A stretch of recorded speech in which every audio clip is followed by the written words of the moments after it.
Friends, मैं प्रदीप अपने YouTube channel मानव math tips में आपका स्वागत करता हूं। दोस्तों, बेसिक मैथ में आज हम आपके सामने प्लस और माइनस के कुछ ऐसे सवाल रखेंगे जिसको देखने के बाद बच्चे अक्सर घबरा जाते हैं कि यार ये कैसे होगा।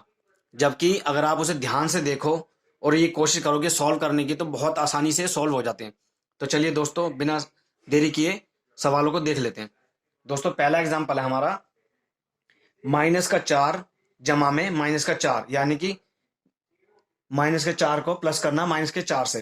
तो दोस्तों, हमारा गणित का एक रूल होता है कि जब दो या दो से अधिक संख्याएं, दो हो, तीन हो, चार हो, कितनी भी हो, अगर वो सारी माइनस की होती हैं तो वो जुड़ जाती हैं, लेकिन चिन्ह माइनस का ही लगता है। तो यहां पर हम इसको इस तरह लिख सकते हैं, माइनस के 4 जमा में माइनस का 4। ये दो जो चिन्ह होते हैं एक साथ नहीं लगाते से हम इसको ऐसे लगा देते हैं, तो इससे कोई फर्क नहीं पड़ता। तो इसको हम क्या करेंगे, 4 और 4 को जोड़ेंगे तो 8 आएगा, लेकिन दोनों संख्याएं माइनस की हैं तो यहां पर चिन्ह माइनस का लग जाएगा। तो ये हमारा आंसर हो गया। तो बहुत इजी है दोस्तों, कोई टेंशन लेने वाली बात नहीं है। बस आपको ये ध्यान रखना है कि माइनस की दो संख्याएं अगर जुड़ रही हों, अगर माइनस का 4 और माइनस का 4 यहां लिखा होगा तो ये माइनस का 8 आएगा। ठीक है फ्रेंड, तो कोई दिक्कत वाली बात नहीं है। बड़े आराम से आप ध्यान से देखिएगा वीडियो को, और वीडियो पूरी देखिएगा। अगर आपको इस तरह की संख्याएं कहीं आ जाएं और आपको उसको आसानी से सॉल्व कर सकते हैं, तो मेरी आपसे ये विनती है कि वीडियो को पूरी देखें, स्किप ना करें, क्योंकि मैथ की वीडियो ऐसी होती है उनको आप पूरी देखना पड़ता है। ठीक है फ्रेंड, आप समझ गए होंगे कि माइनस की अगर दो संख्याएं इस तरह लिखी हो, माइनस चार बराबर में माइनस का 8 आता है। ठीक है दोस्तों, अगला एग्जाम्पल देख लेते हैं। माइनस का 3 जमा में माइनस का 3, तो हम इसको इस तरह लिख सकते हैं, माइनस का 3 और माइनस का 4। तो वही मैंने अभी बताया था, माइनस माइनस प्लस, लेकिन चिन्ह माइनस, तो माइनस का 7। ये हमारा आंसर हो गया।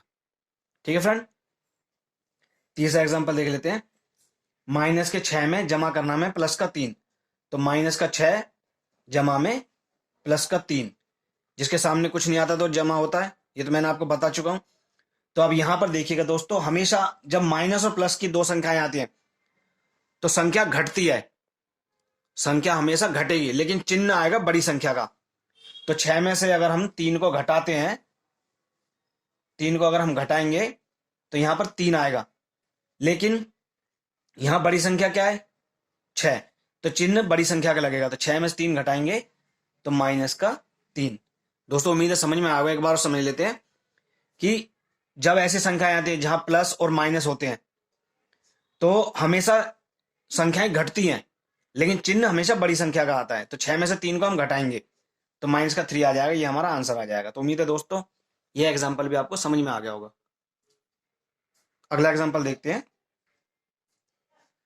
माइनस का 6 प्लस में प्लस का 9, तो माइनस का 6 प्लस में प्लस का 9।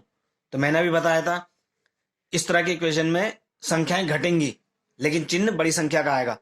तो यहां पर किस में से घटाएंगे, बड़ी संख्या में से 6 को घटाएंगे तो 9 में से 6 जाएंगे तो हमारा 3 बचेगा, लेकिन प्लस का, क्योंकि बड़ी संख्या प्लस की है। तो उम्मीद है आप समझ गए होंगे दोस्तों कि किस तरह हमने किया, कि हमेशा जब ऐसा कोई सवाल आता है तो संख्याएं हमेशा घटती हैं लेकिन चिन्ह बड़ी संख्या का आता है। तो बड़ी संख्या में से छोटी संख्या घट जाएगी तो प्लस का आएगा। यहाँ इस वाले एग्जाम्पल में बड़ी संख्या माइनस की थी तो चिन्ह इसलिए माइनस का आया था।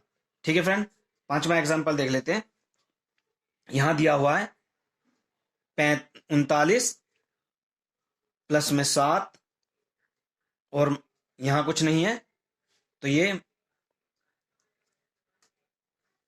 प्लस में 7 और माइनस का 7। तो इसका देखिए दोस्तों, चाहे तो हम इसे प्लस माइनस कैंसिल भी हो सकते हैं, ये हमारा आंसर 39 ही आ जाएगा। और चाहे तो हम इस तरह भी कर सकते हैं कि 39 प्लस का है और ये 7 भी प्लस का है, तो इन दोनों को अगर हम जोड़ देंगे यहां पे तो ये आ जाएगा 46। अब यहां माइनस का बचा हमारे पास ये संख्या -7, तो यहां ये आ जाएगा 39। चाहे इस किसी भी तरह करिए, आंसर हमारा 39 ही आएगा। तो उम्मीद है दोस्तों ये वाला एग्जाम्पल भी आपको अच्छी तरह समझ में आ गया होगा। एक बार और समझा देते हैं। यहां दिया हुआ है प्लस का 39, प्लस का 7 और माइनस का 7। तो दोस्तों प्लस प्लस की संख्याएं जुड़ जाएंगी, 46 हो गया, और माइनस की उसमें घट जाएगी तो 46 में से 7 घटेंगे तो 39 आएगा, क्योंकि संख्या बड़ी ये है तो बड़ा ही चिन्ह लगेगा, प्लस का 39। और चाहे तो जब इस तरह का आता है तो ये प्लस का और ये माइनस का एक ही संख्या है तो दोनों कैंसिल हो जाएंगी, तब भी हमारा आंसर 39 ही आएगा। तो उम्मीद है दोस्तों आज के सवाल जो हमने समझाए हैं आपको अच्छी तरह समझ में आ गए होंगे। सवाल अगर समझ में आए हो और हमारा तरीका समझ में आया हो तो कमेंट करें, वीडियो अच्छी लगी हो तो लाइक और शेयर करें, और इसी तरह की ज्ञानवर्धक वीडियो के लिए हमारे चैनल को सब्सक्राइब करें। सब्सक्राइब करने के बाद घंटी वाला बटन भी दबाएं ताकि इसी तरह की मजेदार वीडियो की नोटिफिकेशन मिलती रहे आपको सबसे पहले। तो उम्मीद है दोस्तों हमारी वीडियो आपको बहुत अच्छी लगी होगी। दोस्तों अगली वीडियो में हम इस तरह के कुछ और सवाल लेकर चलेंगे जिससे आपको इस तरह के इक्वेशन, इस तरह की संख्याओं का जो आपका दिमाग घुमा देती है वो अच्छी तरह से समझ में आ जाए। तो मुझे इसी उम्मीद के साथ मैं आपको छोड़ता हूँ, आप इसकी प्रैक्टिस करेंगे और मुझे कमेंट करेंगे।